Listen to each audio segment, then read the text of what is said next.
আসসালামু আলাইকুম।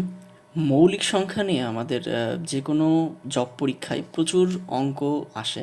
সেটা বিসিএস হোক কিংবা 11 থেকে 20তম গ্রেড বা প্রাইমারি স্কুল হোক। তো আমি ম্যাথ ককটেলের অঙ্কগুলো করতে যেয়ে দেখলাম যে বিভিন্ন ধরনের অঙ্ক, যেরকম নিচের কোনটি মৌলিক সংখ্যা, 56 থেকে 100-র ভিতর মৌলিক সংখ্যা কয়টি, 1 থেকে 25-এর ভিতর মৌলিক সংখ্যা কয়টি। তাছাড়া দেখুন 15 থেকে 30-এর ভিতর মৌলিক সংখ্যাগুলোর যোগফল নির্ণয় করো। 40 থেকে 100 পর্যন্ত বৃহত্তম ক্ষুদ্রতম মৌলিক সংখ্যার অন্তর কত। তো অনেক আসলে মৌলিক সংখ্যা নিয়ে কিন্তু প্রচুর প্রচুর অঙ্ক আসে। তো আমরা যেটা জানি যে মৌলিক সংখ্যার আমাদের মূলত 1 থেকে 100 পর্যন্ত যে 25টা মৌলিক সংখ্যা আছে, সেটা আমাদের যে কোনো বইয়েই আমাদের দেওয়া থাকে এবং এগুলো আমাদের মনে রাখতে হয়, এগুলো আমাদের মুখস্থ রাখতে হয়। বিশেষ করে যে 1 থেকে 100 পর্যন্ত কোন ঘরে কতটি করে মৌলিক সংখ্যা আছে।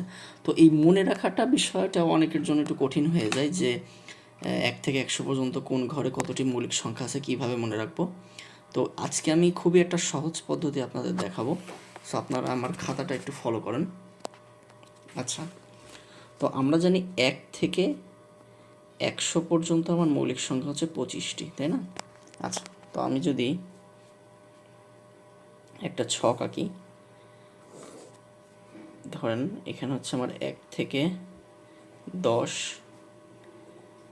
11 থেকে 20, 21 থেকে 30, 31 থেকে 40, 41 থেকে 50, 51 থেকে 60, 61 থেকে 70, 71 থেকে 80 এবং 81 থেকে 90 এবং 91 থেকে আমার 100। আচ্ছা, এই কয়টা মৌলিক সংখ্যা আমার মূলত জানা থাকা লাগে এবং এই 1 থেকে 100-র ভিতরেই কিন্তু আমার সব থেকে বেশি প্রশ্ন আসে মৌলিক সংখ্যা রিলেটেড। সো আমি যদি আপনাদের খুবই সহজ একটা পদ্ধতি দেখাই। প্রথমটা হচ্ছে আপনারা 1 থেকে 10 আর 11 থেকে 20 এখানে কয়টা মৌলিক সংখ্যা আছে এগুলো একটু মাথায় রাখবেন, কারণ এই দুটো সহজ, আমাদের বেশিরভাগের অনেক আগে থেকেই মনে আছে যে 2, 3, 5 এবং 7। আর 11 থেকে 20-এ কে কে আছে? 11, 13, 17 আর হচ্ছে আমার 19। আচ্ছা, তো এইবার একটা জিনিস দেখুন, সেটা হচ্ছে আমার 21 থেকে 30 এবার আমার কত হবে, ঠিক আছে?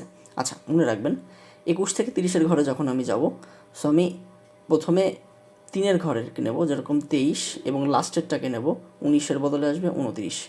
এইবার দেখুন মজার ট্রিক্সটা, সেটা হচ্ছে আমি কাকে কাকে নিয়েছি, আগের 3-এর ঘরকে আর 9-এর ঘরকে, তাই না? তো আমার বাকি আছে কে কে?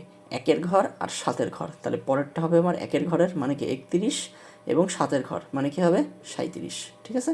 আচ্ছা, এইবার একটা কথা খালি একটু মনে রাখবেন, সেটা হচ্ছে একমাত্র 4-এর ঘর, 4 থেকে মানে 41 থেকে 50-এর ঘর এবং 70 থেকে 80-র ঘর, এখানেই শুধু 3টা মৌলিক সংখ্যা আছে, আর বাকি সব জায়গায় কিন্তু 2টা। আর প্রথম 2টা থেকে 4টা করে, বাকি সব জায়গাতেই কয়টা? 2টা করে। তো আমি যখন 4-এর ঘরে আসবো, আমার তো মাথায় আসে যে এখানে মৌলিক সংখ্যা 3টা। আচ্ছা, তাহলে এবার একটা মজার জিনিস দেখুন, যে এই যে আমরা আগেরটার মানে যখন আমরা যেটার মৌলিক সংখ্যা লিখবো তার আগের ঘরটাকে তাকাবো। তো এই 31 থেকে 47-এর ভিতরে আমার কে বাদ গেছে? 3-এর ঘরের বাদ গেছে অবশ্যই। তাহলে 3-এর ঘরের কে বাদ গেছে মানে আমি 41 লিখলাম, 3-এর ঘরে কে বাদ গেছে? 43 বাদ গেছে এবং লাস্টে কে 47, ঠিক আছে? সেম এবার 5-এর ঘরে যাই, 5-এর ঘরে এবার কাকে আমি দেখবো? আগের ঘরটা না, এবার দেখবো আমার এর আগের ঘরটাকে, কারণ কি এখানে তো আছে 3টা, এখানে আছে 2টা, আমরা 2টাকে দেখবো। সো এখানে কে কে বাদ গেছে? আগেরটাই আসছিল হচ্ছে 51 মানে 31 মানে 1-এর ঘর, এবং একটা আসলো 7-এর ঘর। তাহলে এবার আমার কি আসবে? একটা আসবে 3-এর ঘর এবং একটা আসবে 9-এর ঘর। আচ্ছা, 6-এর ক্ষেত্রেও সেম। 6-এর ক্ষেত্রে তাহলে কী হবে? আগেরটাই 3-এর ঘর আর 9-এর ঘর চলে আসছে, এবার কি আসবে? 1-এর ঘর আর 7-এর ঘর, ঠিক আছে? আচ্ছা, 7-এর ঘরে এসে আবার আমার মনে হচ্ছে যে না, এখানে তো আবার আমার কয়টা? এখানে আমার 3টা। তো 3টা তাহলে কে কে? এই 2টার মাঝখানে কে? শুধুমাত্র 73 না, মানে ভালো করে দেখুন, 1-এর ঘর আর 7-এর ঘর, মাঝখানে কার ঘর? 3-এর ঘর। তাহলে 71, 73 এবং 77। সেম, এবার 80-র ঘরে যাই, আবার আগের ঘরটায় চলে যাব। এখানে কি আছে? 61। 61 জায়গায় এবার কী হবে? কার ঘর বাকি আছে? 83 মানে 3-এর ঘর। 7-এর বদলে এবার কার ঘর বাকি আছে? 9-এর ঘর, তাহলে 89। এবং 91 থেকে 97 এটাও আমরা মাথায় রাখবো। মাথায় না রাখলেও হবে, মনে রাখবেন যে 3 থেকে 9-এর ভেতর কে বাকি আছে? হচ্ছে শুধুমাত্র 97। তাহলে এইভাবে আমরা 25টা মৌলিক সংখ্যা খুব সহজে মনে রাখতে পারি।